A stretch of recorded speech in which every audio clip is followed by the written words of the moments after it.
Alhamdulillahi Rabbil Alamin. Allahumma salli wa sallim wa barik ala Muhammad wa ala ali Muhammad.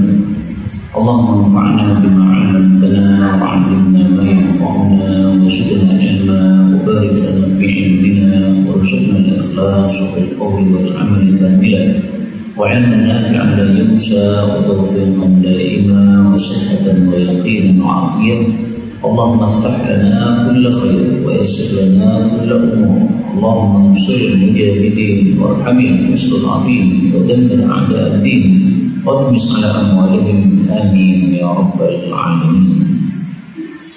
Alhamdulillah kaum muslimin rahimakumullah, kita lanjutkan tafsir Quran sehari sehalaman dan kita sudah sampai pada halaman 399, yaitu pada surah Al-Ankabut ayat 24 sampai 30 insyaallah taala.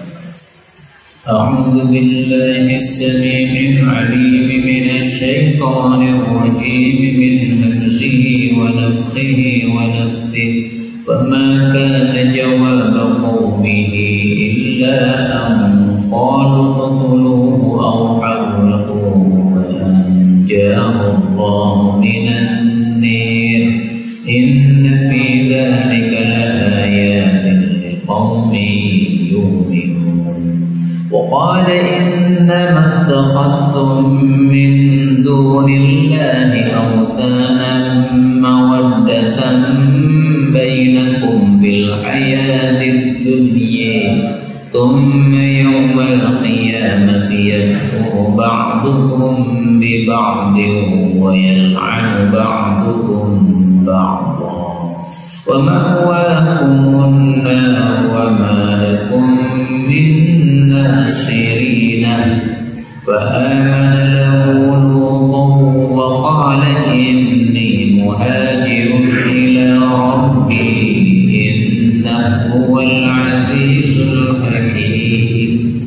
ووهبنا له إسحاق ويعقوب وجعلنا في ذريته النبوة والكتاب وآتيناه أجره في الدنيا وإنه في الآخرة لمن الصالحين. ولوطا إذ قال لقومه إنكم لتأتون الفاحشة ما سبقكم بها من أحد من العالمين أئنكم لتأتون الرجال وتقطعون السبيل وتأتون في ناديكم المنكر. فما كان جواب قومه إلا أن قالوا ائتنا بعذاب الله إن كنت من الصادقين. قال رب انصرني على القوم المفسدين. الحمد لله رب العالمين. اللهم ارحمنا بالقرآن. Pada ayat-ayat yang kita baca ini ada beberapa kata yang bisa dibaca dua bacaan. Yang pertama pada ayat 25, ittakhadtum, zal ketemu tak, ini boleh idgham menjadi ittakhadtum. Mawaddatan boleh diganti tanwin, mawaddatan. Tapi kalau diganti tanwin maka baini menjadi bainakum. Kemudian pada ayat 26, innahu huwa, ha ketemu ha boleh idgham, innah huwa. Kemudian ayat 28, qala liqaumihi, lam ketemu lam boleh idgham, qala liqaumihi. Sabaqakum, qaf ketemu kaf boleh idgham, sabaqakum. Yang terakhir pada ayat 30, qala rabbi, lam ketemu ra boleh idgham, qala rabbi. Ini semua qira'at mutawatirah, sumbernya dari Rasulullah sallallahu alaihi wasallam, maka semuanya bacaan yang benar dan diperbolehkan kita memilih yang mudah bagi kita untuk membacanya. Adapun tafsir ringkasnya, Allah mengatakan pada surah Al-Ankabut ayat 24. Ini masih menceritakan Nabi Ibrahim alaihi salatu wassalam. Fama kana, maka tidak adalah jawab qaumihi, jawaban kaumnya Nabi Ibrahim, illa kecuali qalu, bahwasanya mereka berkata, uqtuluhu, bunuhlah Nabi Ibrahim itu, atau harriquhu, bakarlah Nabi Ibrahim itu. Fa anjahullahu, lalu Allah pun menyelamatkan beliau minan nari, dari api, yaitu api yang mereka siapkan. Inna, sesungguhnya fi dzalika, dalam hal itu, yaitu keselamatan Nabi Ibrahim, la ayatin, sungguh ada tanda-tanda, yaitu kekuasaan Allah, liqaumi yu'minun, bagi kaum yang beriman kepada Allah Subhanahu wa taala. Kaum muslimin rahimani wa rahimakumullah, ayat ini menunjukkan bahwa Nabi Ibrahim didustakan oleh kaumnya sampai mereka ingin membakar beliau. Tetapi Allah selamatkan Nabi Ibrahim alaihissalatu wassalam. Dan memang Allah berjanji pasti akan memenangkan rasul-rasul yang dikirim oleh Allah Subhanahu wa taala. Sebagaimana disebutkan pada surat Al-Mujadilah ayat 21. Kataballahu la'ulibanna ana wa rusuli innallaha qawiyyun aziz. Allah menetapkan, sungguh betul-betul pasti menang saya dan rasul-rasul saya. Sesungguhnya Allah itu maha kuat dan maha gagah. Maka Nabi Ibrahim tidak bisa dibakar, karena ini sudah merupakan ketetapan dari Allah Subhanahu wa taala, bahwasanya nabinya yang diutus oleh Allah Subhanahu wa taala tidak akan bisa dikalahkan oleh kaum-kaumnya yang kafir. Muncul pertanyaan, bagaimana dengan Nabi Zakaria? Dia dibunuh oleh kaumnya. Nabi Yahya dibunuh oleh kaumnya. Maka jawabannya, Nabi itu ada dua macam. Yang pertama, Nabi yang disuruh untuk memerangi kaumnya, maka pasti menang. Yang kedua, Nabi yang tidak disuruh untuk memerangi kaumnya, maka ada kemungkinan dia kalah di dunia, yaitu dibunuh, tetapi nanti di akhirat pasti akan dimenangkan oleh Allah Subhanahu wa taala.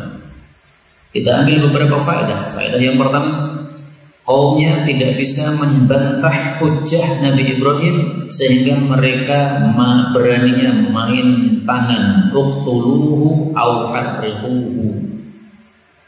Ini tanda orang kalah gitu. Debat kalah, maju tangan, orang kalah. Kalau memang kamu dalam kebenaran, maka lawanlah hujjah dengan hujjah, lawanlah ilmu dengan ilmu. Kalau memang kamu benar, nah mereka tidak bisa melawan dengan ilmu. Kenapa? Memang tanpa ilmu. Nah sehingga dari sini diambil pelajaran bahwa kalau ada perdebatan, kemudian akhirnya yang satunya itu main tangan, itu tanda dia tidak punya hujjah.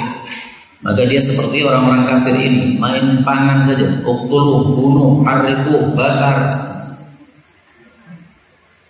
Dan ancaman dibunuh ini kita temukan juga untuk Rasulullah sallallahu alaihi wasallam, sebagaimana disebutkan pada surat Al-Anfal ayat 30, wa il yamkuru bikal ladzina kafaru.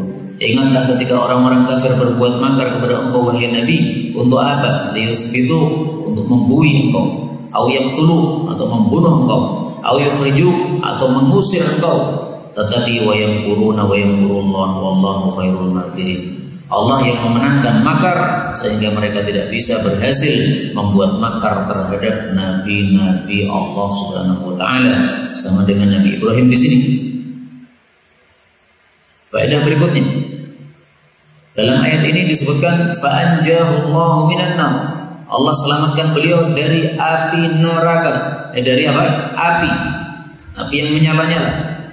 Bagaimana cara Allah Subhanahu wa taala menyelamatkan ini disebutkan oleh Allah Subhanahu wa taala pada ayat yang lain. Allah mengatakan, "Kuni bardan."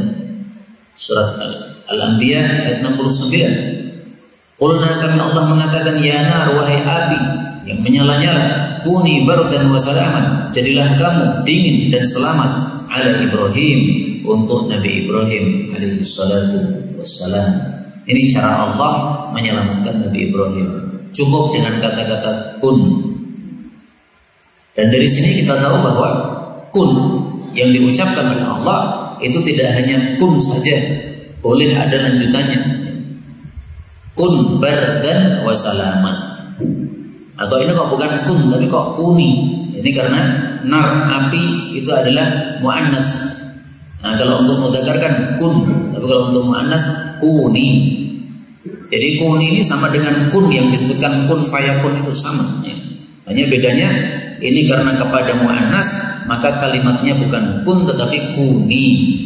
Terus kuni apa? Disebutkan lanjutannya bardan wa salaman ala Ibrahim, dingin dan selamat untuk Ibrahim. Maka dari sini kita ambil dua pelajaran. Pelajaran yang pertama, bahwasanya Allah mengatakan dingin dan selamat. Seandainya Allah mengatakan dingin saja, bisa jadi Nabi Ibrahim mati kedinginan. Sama dengan kalau panjenengan dalam kulkas selama 1 pekan, apa nggak mati Pak? Karena konon Nabi Ibrahim ini dibakar selama 1 pekan. Nah, selama 1 pekan itu di dalam api begini, tapi beliau tidak terbakar sama sekali. 1 pekan lamanya nggak terbakar. Nah, ini tanda kekuasaan Allah Subhanahu wa Ta'ala. Pelajaran yang kedua, ini menunjukkan bahwa api panas itu hanya kebiasaan. Kalau Allah menghendaki yang lain, maka akan tidak sesuai kebiasaan. Masalah-masalah yang lain sama juga begitu. Dokter memvonis Anda itu harus cuci darah, tapi kalau Allah menghendaki yang lain tidak harus. Dokter memvonis Anda itu mandul, berarti nggak bisa melahirkan. Tapi kalau Allah menghendaki yang lain, nggak harus seperti itu. Nah, maka vonis-vonis manusia itu tidak harus sesuai dengan apa yang divoniskan oleh mereka, tapi sesuai dengan kehendak dari Allah Subhanahu wa Ta'ala. Karena itu jangan putus asa terhadap rahmat Allah Subhanahu wa Ta'ala. Berdoalah, meminta kepada Allah, meskipun manusia sudah memvonis, dokter sudah memvonis, tidak peduli, karena Allah itu Maha Kuasa. Faedah berikutnya, Nabi Ibrahim alaihissalatu wassalam dibakar tidak mempan. Ini mengingatkan kita satu hadis yang membicarakan fadilah Quran. Apa fadilah Quran? Mirip Nabi Ibrahim. Lau kana al-Quran fi ihabin, andaikan Quran itu tertulis pada kulit, ma akalathu nar, tidak akan kulit itu bisa termakan oleh api. Kulit ditulisin ayat Quran, surat Fatihah. Ya nggak harus kulit ya. Zaman dulu kan kertasnya berupa kulit. Ini kertas ditulisi surat Al-Fatihah. Dibakar nggak akan terbakar. Ini hadis riwayat Tabarani, derajatnya sahih atau hasan. Saya sudah mencoba kertas isinya ayat Quran saya bakar dengan api kompor gas terbakar. Yang dimaksud api di sini bukan api dunia Pak, tapi ini api akhirat. Jadi di akhirat kelak kalau ada Quran dimasukkan dalam neraka, maka tidak akan terbakar. Kenapa? Fadilahnya Quran. Fadilahnya Quran ditampakkan oleh Allah Subhanahu wa Ta'ala seperti itu. Maka orang yang punya hafalan Quran seandainya masuk neraka, insya Allah juga tidak akan terbakar. Karena apa? Di dalamnya ada ayat-ayat Quran. Wallahu a'lam. Kemudian ayat 25, waqala, dan Nabi Ibrahim berkata, innama sesungguhnya tiada lain, ittakhadtum, kalian menjadikan min dunillahi, dari selain Allah, awthana, berhala-berhala. Maksudnya apa? Yang kalian sembah itu cuma berhala, cuma arca, yang enggak bisa berbuat apa-apa. Kenapa disembah? Padahal tidak bisa memberikan manfaat, tidak bisa memberikan madarat. Yang fa'unakum, kata Nabi Ibrahim, hal yasma'unakum, apakah arca yang kamu sembah bisa mendengar? Ittada'un, ketika kalian panggil. Au yang fa'unakum, atau memberikan manfaat pada kalian. Au yadurrun, atau memberikan madarat kepada kalian. Gak bisa. Jadi Nabi Ibrahim alaihissalam di sini ingin menegaskan bahwa yang disembah itu nggak bisa berbuat apa-apa.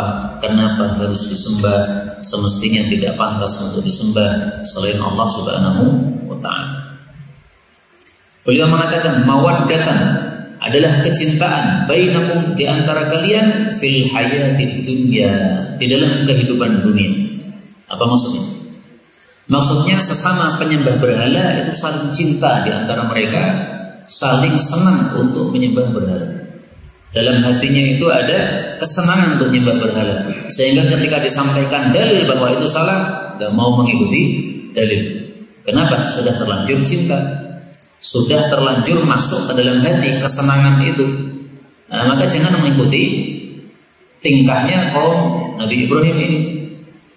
Kita sudah terbiasa melakukan sesuatu, kemudian diketahui kebiasaan itu salah, tinggalkan. Kebiasaannya hura-hura, kalau 17 Agustus, kalau sudah tahu salah, ya nggak usah dilakukan. Kalau melakukan terus, itu mirip dengan ayat ini.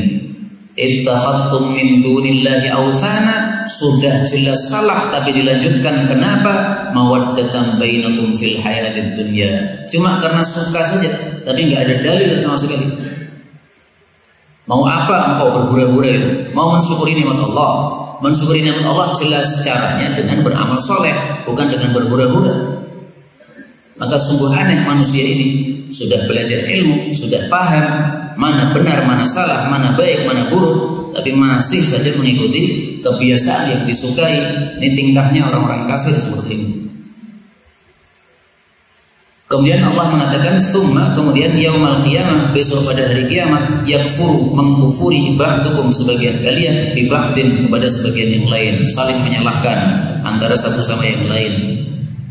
Wa yal'anu, dan melaknat ba'dukum, sebagian kalian, ba'dan, kepada sebagian yang lain. Wa ma'wakumun nar, dan tempat tinggal kalian adalah neraka. Wa ma lakum min nasirin, dan tidak ada bagi kalian itu penolong, alias kekal berada di dalam neraka. Ini kondisinya orang-orang yang menyembah berhala di dunia, saling cinta di antara mereka ketika menyembah berhala, saling senang, tetapi ketika di akhirat saling bermusuhan. Karena itu kaum muslimin rahimani wa rahimakumullah, Allah Subhanahu wa taala menegaskan dalam Quran, orang-orang yang saling suka di dunia itu nanti akan saling bermusuhan di akhirat. Surat Zukhruf 67. Al-akhilla, kekasih-kekasih, satu sama lain saling suka, kekasih. Yauma idzin, pada hari itu di akhirat, ba'duhum li ba'din adu, satu sama lain saling memusuhi. Tapi ada pengecualian, Pak, illal muttaqin, kecuali orang-orang yang bertakwa.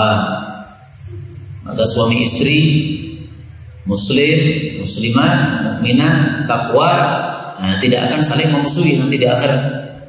Tapi kalau tidak, saling memusuhi.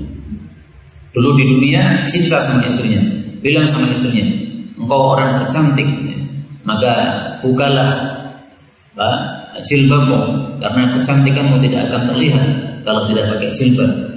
Kemudian istrinya menuruti suaminya untuk pamer kecantikannya, itu nanti akan bermusuhan di akhirat. Kenapa? Karena al-akhilla, yang saling kasih, kalau tidak didasari takwa, maka besok di akhirat akan menjadi musuh satu dengan yang lainnya. Istrinya akan menyalahkan suaminya, suaminya akan menyalahkan istrinya. Seperti itu karena cintanya tidak didasari dengan takwa kepada Allah Subhanahu wa taala. Tentang bertengkarnya ahli neraka satu sama lain disebutkan dalam banyak ayat. Misalnya pada surat Shad 64 Allah mengatakan, inna dzalika lahaqqun takhasumu ahlin nar. Sesungguhnya yang saya ceritakan ini adalah benar, yaitu tentang bertengkarnya, duelnya ahli neraka, satu sama lain saling menyalahkan. Contoh yang lain, Allah Subhanahu wa taala mengatakan pada surat Baqarah ayat 166, ittabarra'al ladzina tubi'u minal ladzina taba'u. Ingatlah ketika berlepas diri orang-orang yang diikuti dari orang-orang yang mengikuti. Wara'ul adzaba, dan mereka melihat siksa. Wa taqatta'at bihimul asbab, dan sudah putus hubungan antar mereka. Padahal di dunia hubungannya sangat erat, sangat cinta satu sama lain, tapi begitu di akhirat jadi bermusuhan, jadi saling menyalahkan. Contoh yang lain, surat Al-Qasas ayat 64, wa qila tu'mu syuraka'akum, mereka disuruh untuk panggil sekutu-sekutu mereka, yaitu tuhan-tuhan mereka. fada'auhum falam yastajibu lahum, maka mereka panggil Tuhan mereka, ternyata tidak menjawab apa-apa. Wara'ul adab, dan mereka melihat siksa. Law annahum kanu yahtadun, kalau mereka mendapatkan hidayah di dunia, tidak akan mereka melihat siksa tersebut. Ini banyak ayat ya menunjukkan bahwasanya mereka saling bermusuhan sesama mereka besok di akhirat. Kemudian Allah Subhanahu wa taala menceritakan tentang Nabi Lut yang merupakan salah satu umatnya Nabi Ibrahim. Fa'amana lahu, maka beriman kepada Nabi Ibrahim Lutun, Nabi Lut alaihi salatu wassalam. Ini adalah sisipan cerita Nabi Ibrahim alaihi salatu wassalam. Artinya apa? Dakwahnya Nabi Ibrahim ada hasilnya. Tidak semuanya kafir, tidak, tapi ada hasilnya. Salah satunya siapa? Nabi Lut alaihi salatu wassalam. Nabi Lut ini masih kerabatnya Nabi Ibrahim. Nabi Ibrahim punya saudara, saudaranya punya anak namanya Lut. Maka Nabi Lut ini kalau panggil Ibrahim paman, wahai pamanku. Nabi Ibrahim kalau panggil Nabi Lut ini ya bin akhi, wahai anaknya saudaraku, keponakanku. Nah, iman kepada Nabi Ibrahim alaihi salatu wassalam. Waqala, dan Nabi Ibrahim berkata, ini sesungguhnya aku muhajirun, aku akan berhijrah ila Rabbi, kepada pemeliharaku. Innahu, sesungguhnya dia Allah, huwa dialah al-aziz, yang maha gagah, al-hakim, yang maha bijaksana. Jadi akhirnya Nabi Ibrahim meninggalkan kampungnya. Kampungnya di mana? Kampungnya di Irak. Kemudian pindah ke mana? Pindah ke Syam. Nah, maka Bani Israel itu banyak di Syam, itu gara-gara asal muasalnya Nabi Ibrahim ini pindah ke Syam. Asalnya beliau tinggalnya di Irak ya. Para ulama mengatakan min ardil Irak ila ardis Syam, hijrah dari Irak kepada Syam. Seandainya Nabi Ibrahim itu dakwahnya diterima, maka beliau akan tetap tinggal di Irak. Tapi karena dakwahnya tidak diterima, nggak ada gunanya berdakwah di Irak, semua mendustakan beliau. Yang iman bisa dihitung jari, salah satunya adalah Nabi Lut alaihissalatu wassalam. Akhirnya beliau hijrah ke tempat yang lain yang kira-kira bisa berdakwah di sana. Nah, maka di sini kita ambil pelajaran. Yang pertama, kasih nasihat kalau berguna, kalau nggak berguna tinggalkan. Sebagaimana kalam Allah Subhanahu wa taala dalam Al-Qur'an, fadzakir in nafa'atid dzikra. Fadzakir, berilah peringatan, in nafa'at, jika berguna, adzikra, peringatan itu. Berarti kalau tidak berguna, enggak usah kasih nasihat. Sudah tidak mau, ngapain lagi ya? Kita pusing-pusing mikirin dia. Orang lain masih banyak yang bisa menerima dakwah atau kebaikan ini. Enggak usah harus mewajibkan seseorang itu jadi pengikut kita atau menerima dakwah kita, enggak harus. Kemudian pelajaran yang kedua, bahwasanya hijrah ke tempat yang kita bisa leluasa ibadah kepada Allah itu sudah disyariatkan sejak nabi-nabi terdahulu. Tidak hanya di masa Nabi Muhammad sallallahu alaihi wasallam. Dan hijrah itu sampai kiamat masih ada terus, tidak akan putus hijrah itu. Sebagaimana sabda Nabi sallallahu alaihi wasallam, beliau mengatakan, la tanqati'ul hijrah, tidak akan hijrah itu putus madamal jihad, selama masih ada jihad. Nah, sampai menjelang hari kiamat masih ada jihad, Pak. Melawan Dajjal, itu jihad terakhir umat Islam. Melawan Dajjal yang terbesar. La tanqati'ul hijrah hatta tanqati'at taubah. Tidak akan putus hijrah sampai putusnya tobat, dan tidak akan putus tobat sampai terbitnya matahari dari tempat tenggelamnya. Hadis riwayat Abu Dawud sahih. Nah, maka sampai menjelang kiamat hijrah ini masih disyariatkan. Andaikan kita di Sragen ini tidak bisa ibadah, hijrah ke tempat lain. Tapi kalau masih bisa ibadah, leluasa, di Indonesia ini ibadah gampang, mudah, tidak dilarang, nah, maka kita tetap berada di Indonesia. Mudah-mudahan Allah Subhanahu wa taala jaga keamanan di Indonesia ini sampai akhir hayat kita dan seterusnya. Amin. 27. Wa wahabna, dan kami berikan lahu kepada Nabi Ibrahim Ishaq, putra bernama Ishaq, wa Yaqub, dan cucu bernama Yaqub, anaknya Nabi Ishaq. Wa ja'alna, dan kami jadikan fi dzurriyyatihi, pada keturunan beliau, an-nubuwata, kenabian, wal kitaba, dan kitab. Wa atainahu, dan kami berikan kepada Nabi Ibrahim ajrahu, akan pahalanya, fid dunya, baik di dunia, wa innahu, dan sesungguhnya dia itu Nabi Ibrahim, fil akhirah, di akhirat, laminas sholihin, termasuk golongan orang-orang saleh. Kaum muslimin rahimani wa rahimakumullah, ayat ini menunjukkan bahwa setelah Nabi Ibrahim meninggalkan bapaknya, meninggalkan kaumnya, Allah kasih ganti yang lebih baik. Kenapa? Karena siapa yang meninggalkan sesuatu karena Allah akan dikasih ganti yang lebih baik. Beliau tinggalkan kaumnya, tinggalkan bapaknya, tinggalkan keluarganya karena Allah, yaitu untuk dakwah karena Allah. Nah, Allah kasih ganti ini Ishak, Yakub. Padahal ketika berada di Irak itu nggak punya anak, tapi ketika hijrah meninggalkannya karena Allah, meninggalkan bapaknya dan kaumnya karena Allah, maka dikasih ganti oleh Allah yang lebih baik. Dan itu mengingatkan kita sabda Nabi Sallallahu Alaihi Wasallam. Apa sabda Nabi? Man taraka syai'an lillahi awwadallahu lahu innaka lan tada'a, innaka, sesungguhnya engkau, lan tada'a syai'an, tidak akan meninggalkan sesuatu, lillahi, karena Allah Azza wa Jalla, illa, kecuali abdalakallahu bihi, Allah akan beri ganti kepada engkau, ma huwa khairul laka minhu, sesuatu yang lebih baik untuk kamu dari yang kamu tinggalkan itu. Nah, ini salah satu dalilnya, dan dalilnya sangat banyak sekali. Ini hadisnya sahih di dalam Musnad Ahmad, diriwayatkan oleh Imam Ahmad bin Hanbal rahimahullah ta'ala. Ini contohnya, Nabi Ibrahim tinggalkan orang-orang karena Allah, dikasih ganti lebih baik, punya anak Ishak, Yakub.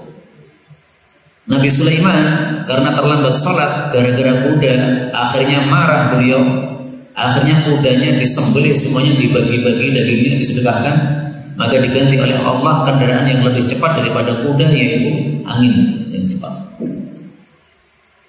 Apalagi contoh yang lain, Nabi Yusuf alaihissalam diajak zina oleh Zulaikha, tapi tidak mau. Akhirnya dikasih ganti oleh Allah Subhanahu wa Ta'ala, menguasai negara Mesir. Seandainya beliau zina dengan Zulaikha, seandainya, tidak akan jadi penguasa Mesir. Orang zina pasti terhina, dibuai dalam penjara sampai mati. Tapi beliau tidak mau. Akhirnya menjadi penguasa Mesir, bahkan konon menjadi suaminya Zulaikha dalam keadaan halal. Kemudian di sini disebutkan Allah jadikan keturunannya itu menjadi para nabi. Dan ini disebutkan oleh Nabi dalam hadis yang sahih sesuai dengan ayat ini.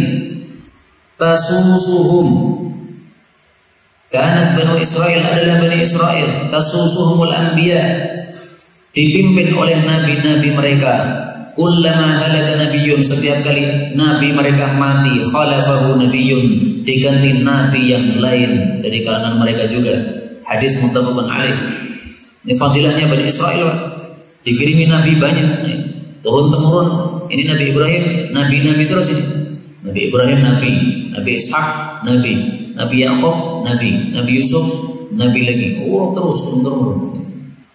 Nah, tapi dasar Bani Israel, mereka dikirimi nabi tidak bersyukur, tetapi malah mereka mengharapkan mudah-mudahan setelah Nabi Yusuf gak ada nabi lagi. Disebutkan pada surat Al-Ghafir ayat 34. Walaqad ja'akum Yusufu min qablu bil bayyinat. Nabi Yusuf sudah datang membawa bayyinat, mukjizat. Famaziltum fi syakkin mimma ja'akum bih. Kalian masih ragu saja kepada mukjizatnya Nabi Yusuf. Hatta idza halak, ketika Nabi Yusuf sudah mati, qultum, kalian mengatakan, la yab'atsallahu min ba'dihi rasula. Semoga Allah sudah tidak kirim lagi nabi kepada kami ini. Dasar orang-orang yang tidak bisa bersyukur kepada nikmat Allah Subhanahu wa Ta'ala. Kemudian yang dimaksud di sini, kami berikan kepada Nabi Ibrahim pahalanya di dunia. Ini ditafsirkan dalam ayat yang lain. Apa pahala di dunia itu? Pahala di dunia yang dimaksud adalah lisana sidqin fil akhirin. Pada surat Asy-Syu'ara ayat 84, Nabi Ibrahim berdoa, waj'alni, dan jadikan untuk saya ya Allah lisana sidqin, pujian yang baik, fil akhirin, pada umat-umat akhir, yaitu umat-umat setelah saya. Ini dikabulkan oleh Allah, sehingga semua umat itu memuji, mencintai Nabi Ibrahim. Gak ada yang mencela Nabi Ibrahim. Yahudi memuji Nabi Ibrahim, Nasrani memuji Nabi Ibrahim, demikian juga umat Islam memuji Nabi Ibrahim. Agama yang lain sama ya. Kalau Nabi Ibrahim diagung-agungkan. Berbeda dengan Nabi Isa, ada yang mengatakan anak zina. Berbeda dengan Nabi Musa, ada yang mencela-cela Nabi Musa alaihissalatu wassalam. Tapi Nabi Ibrahim tidak ada yang mencela. Itulah yang dimaksud ajruhu fid dunya, dipuji-puji oleh orang-orang banyak di dunia ini.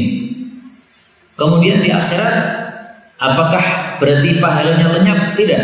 Di akhirat beliau termasuk golongan orang-orang saleh, sehingga pasti masuk surga, karena orang-orang saleh tempatnya di surga. Definisi orang saleh, al-qa'im bi huquqil khaliqi wal khalqi, orang yang melakukan semua kewajiban kepada Allah dan juga kepada makhluk, itu disebut saleh. Maka kalau tidak salat, tidak saleh. Salat tidak baik kepada tetangga, tidak saleh. Baik kepada tetangga tapi makan haram, riba, tidak saleh. Karena berarti dia tidak menegakkan kewajiban kepada Allah Subhanahu wa taala. Ini definisi saleh.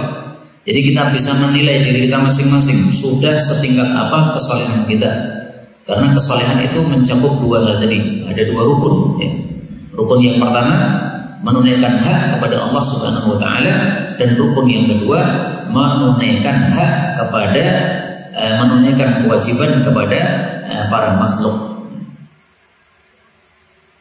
Salah satu ciri-ciri orang-orang saleh disebutkan oleh Nabi sallallahu alaihi wasallam dalam hadis yang sahih, alaikum biqiyamil lail, selalulah salat tahajud, fa innahu da'bus shalihin qablakum, karena tahajud itu adalah adatnya orang-orang saleh sebelum kalian, kata Nabi sallallahu alaihi wasallam. Karena itu kalau kita tidak punya tahajud, berarti belum ada pada diri kita tanda orang-orang soleh pada masa lalu, belum ada pada diri kita. Nah, mari dimunculkan dalam diri kita tanda orang-orang soleh. Yang sudah punya tahajud, ditambah tahajudnya supaya lebih bagus lagi. Misalnya tahajudnya cuma setengah jam, nah, tambah lagi 1 jam. Misalnya tahajudnya cuma qulhu diulang-ulang, nah, sekarang diganti tahajudnya 1 juz 1 malam. Nah, diperbaiki tahajudnya supaya tambah kesalehannya di hadapan Allah Subhanahu wa taala. 28, walutam, dan kami mengutus Nabi Lut. Jadi lutam ini kenapa kok fathah? Ini karena sebagai maf'ul. Nah, sehingga lutam itu maksudnya arsalna lutam. Kami mengutus Nabi Lut alaihi salatu wassalam. Walutam, dan kami telah mengutus Nabi Lut alaihi salatu wassalam. Ingatlah ketika qala, beliau mengatakan liqaumihi, kepada kaumnya, innakum, sesungguhnya kalian wahai kaumku, latatuna, sungguh kalian itu mendatangi, melakukan al-fahishata, perbuatan keji, ma sabaqakum, yang tidak mendahului kalian, biha, dengan perbuatan itu, min ahadin, seorang pun, minal alamin, dari seluruh alam. Jadi perbuatannya ini belum ada sebelum Nabi Lut alaihi wasallam. Dan kita mendapatkan 2 amalan di dalam Quran yang merupakan amalan yang pertama dilakukan oleh suatu kaum. Amalan yang pertama adalah syirik atau menyembah berhala. Itu pertama kali yang melakukan adalah kaumnya Nabi Nuh alaihi wasallam. Sebagaimana kita temukan dalam ayat-ayat tentang cerita para nabi, tidak ada nasihat dari nabi-nabi sebelum Nabi Nuh untuk melarang menyembah berhala. Karena memang apa? Nabi Nuh itulah pertama kali yang diutus kepada kaum-kaum yang menyembah berhala. Kemudian yang kedua adalah ini, fahisyah yang dilakukan oleh kaumnya Nabi Lut. Ini belum pernah dilakukan oleh kaum sebelumnya. Nah, fahisahnya apa? Sebelum kita bahas apa fahisahnya kaum Nabi Lut, kita bahas terlebih dahulu apa definisi dari fahisah. Apa maksud perbuatan keji itu apa? Perbuatan keji definisinya adalah ma'adhuma qabhuhu, sesuatu yang kejelekannya itu sangat besar. Itu namanya fahisah. Sehingga semua agama sepakat itu jelek. Agama Yahudi mengatakan jelek, agama Nasrani mengatakan jelek, agama Hindu mengatakan jelek, agama Buddha mengatakan jelek, apalagi agama yang benar yaitu Islam pasti mengatakan jelek. Itu disebut fahisah. Akal sehat mengatakan jelek, tidak mungkin akal sehat mengatakan baik. Nah, itu definisi fahisah. Kemudian fahisahnya apa? Dijelaskan pada ayat 29. A'innakum, apakah sesungguhnya kalian lata'tuna rijal, kalian mendatangi kaum laki-laki, maksudnya homo, yaitu memasukkan ke dalam duburnya laki-laki. Laki-laki sama laki-laki berbuat mesum, dimasukkan pada lubang duburnya, itu maksud fahisah. Wa taqta'una, dan kalian memotong as-sabila, jalan. Yang dimaksud memotong jalan, mereka itu suka ngumpas orang. Ada musafir lewat kampung mereka, dicegat. Dicegat untuk apa? Dicegat untuk berbuat mesum. Jadi mereka berbuat mesumnya biasanya kepada orang luar, tidak kepada tetangga sendiri, enggak. Demikian yang dijelaskan oleh tafsir Ibnu Abi Zamanin, bahwa mereka berbuat mesum itu bukan sesama mereka orang kampung, tapi dengan orang lain dari kampung lain misalnya, atau kalau ada yang lewat di kampung mereka, mereka cegat kemudian mereka humui. Tapi penjelasan seperti ini saya tidak temukan kesepakatan di antara para ulama tafsir. Karena pada ayat berikutnya dikatakan wata'tun, dan kalian melakukan fi nadikum, di majlis-majlis kalian, al-munkar, kemungkaran. Nah, kemungkaran apa di sini? Kemungkaran ini ada juga ulama tafsir yang mengatakan yaitu perbuatan homo sesama mereka. Berarti homo dilakukan antar sesama mereka juga. Nah, maka ringkasnya di sini para ulama tafsir tidak bersepakat. Ada yang mengatakan homonya mereka itu dilakukan hanya kepada orang luar, tidak kepada sesama kampung. Tetapi kalimat ini wata'tuna fi nadikumul munkar ditafsirkan oleh ulama yang lain bahwa mereka melakukan homoseksual itu antar sesama mereka dilakukan terang-terangan di siang hari, karena majelis itu dilakukannya siang hari bukan malam hari. Malam hari waktunya tidur. Jadi keburukan mereka itu bertumpuk-tumpuk, Pak. Satu, homo itu keburukan. Dua, nyegat musafir, ini keburukan. Maksudnya musafir itu dibantu supaya dia mendapatkan kemudahan dalam safarnya, ini malah dicegat kemudian dihumoi di tengah jalan. Kemudian yang ketiga, mereka melakukannya terang-terangan. Kadang-kadang siang hari ketika bermajelis, kemudian melakukan satu dengan yang lainnya, melakukan homo, dilihat oleh banyak orang. Ini adalah kemungkaran di atas kemungkaran di atas kemungkaran. Famakana, maka tidak adalah jawab qaumihi, jawaban kaumnya, illa anqalu, kecuali mereka mengatakan itina bi'adabillah, datangkanlah siksa Allah, in kunta, jika adalah engkau minas shadiqin, termasuk orang-orang yang jujur. Ini menunjukkan dua. Yang pertama, berarti Nabi Lut sudah mengancamkan sebelumnya akan datang siksa Allah kalau mereka nekat berbuat homo, sehingga mereka mengatakan datangkan kepada kami siksa Allah. Berarti sudah disampaikan oleh Nabi Lut alaihi salatu wassalam. Yang kedua, ini menunjukkan bahwa menantang datangnya siksa Allah itu sudah ada sejak nabi-nabi terdahulu, tidak hanya di masa Nabi Muhammad sallallahu alaihi wasallam. Di masa Nabi Muhammad, orang-orang kafir juga nantang beliau. Disebutkan oleh Allah tantangannya orang-orang kafir kepada beliau pada surat Al-Anfal ayat 32. Wa in qalu, ingatlah ketika mereka orang kafir Mekah mengatakan, Allahumma in kana hadha huwal haqqu min indik, ya Allah, kalau memang Quran ini benar dari Engkau, Muhammad benar nabimu, fa'amtir alaina hijaratan minas sama, maka turunkan, hujankan kepada kami bebatuan dari langit. Hijarah itu bebatuan, batu-batu banyak ya. Kalau hajar satu batu, kalau hijarah bebatuan minas sama dari langit. Awitina bi'adzabin alim, atau datangkan kepada kami siksa yang menyakitkan. Ini perkataan orang kafir Quraisy. Kalau ini perkataan kaum Nabi Lut, itina bi'adzabillahi in kunta minas shadiqin. Jadi orang kafir itu masa lalu dengan masa Nabi Muhammad sampai masa sekarang sama aja. Ucapannya ya kayak begini nih. Maka jangan heran kalau ada orang-orang kafir kemudian mengejek agama Islam dan melecehkan ancaman-ancaman Allah. Ini sudah ada sejak zaman dulu.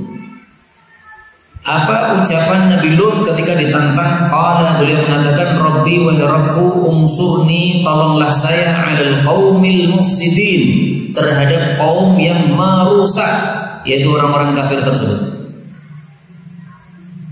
Dari sini kita ambil beberapa faedah. Faedah yang pertama, Rabbi ini adalah doanya para nabi. Silakan kumpulkan doanya para nabi dalam Al-Quran, banyak sekali yang mengucapkan Rabbi, Rabbi atau Rabbana, Rabbana. Maka ini mengingatkan kepada kita perkataan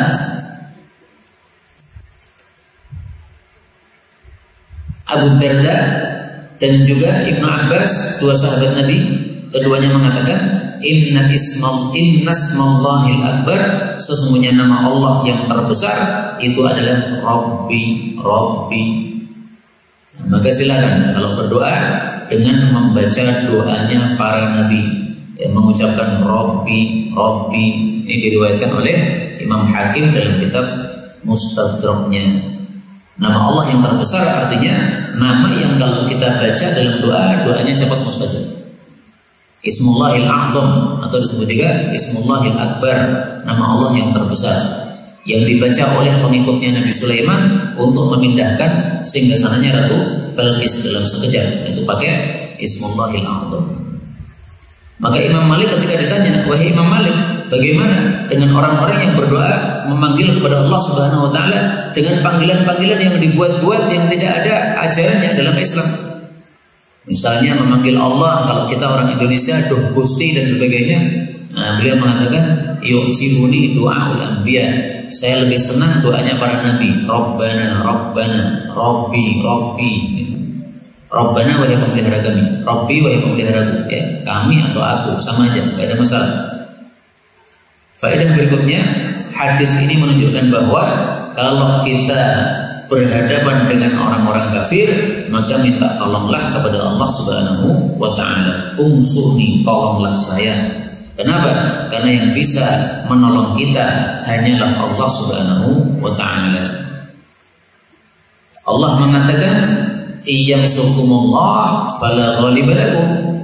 Apabila Allah menolong kalian, tidak akan ada yang bisa mengalahkan kalian. Maka Indonesia merdeka ini juga karena ditolong oleh Allah Subhanahu wa ta'ala. Indonesia merdeka bukan karena kehebatan rakyat Indonesia, bukan karena kehebatan Bung Tomo, bukan karena kehebatan para kiai dan para santri yang angkat bambu runcing, tidak, tetapi karena unsurni, karena pertolongan Allah Subhanahu wa ta'ala. Kalau Allah tidak berikan pertolongan, nggak mungkin penjajah enyah dari Indonesia, nggak mungkin. Ini semata-mata pertolongan dari Allah Subhanahu wa ta'ala. Faedah berikutnya, yang dimaksud mufsidin, orang-orang yang berbuat rusak, ini maksudnya adalah orang-orang yang berbuat maksiat. Al-asin, orang-orang yang berbuat maksiat. Kenapa orang-orang yang berbuat maksiat disebut orang-orang yang berbuat merusak? Karena gara-gara maksiat akan muncul kerusakan-kerusakan di muka bumi. Surat Ar-Rum ayat 41. Dhaharal fasadu fil barri wal bahri bima kasabat aydin nas. Muncul kerusakan baik di darat maupun di laut gara-gara tingkahnya manusia, yaitu dosa-dosa yang dilakukan oleh manusia. Karena itu mari kita banyak istighfar kepada Allah Subhanahu wa ta'ala. Setelah tahajud, jangan lupa untuk istighfar 100 kali sebagaimana kebiasaan Rasulullah sallallahu alaihi wasallam, istighfar setiap hari 100 kali.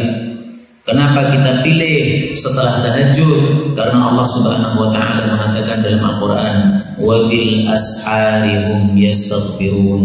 Dan pada waktu-waktu sahur, yaitu sebelum subuh, mereka istighfar kepada Allah Subhanahu wa taala. Ini yang dapat kita sampaikan, betul dari Allah Ta'ala.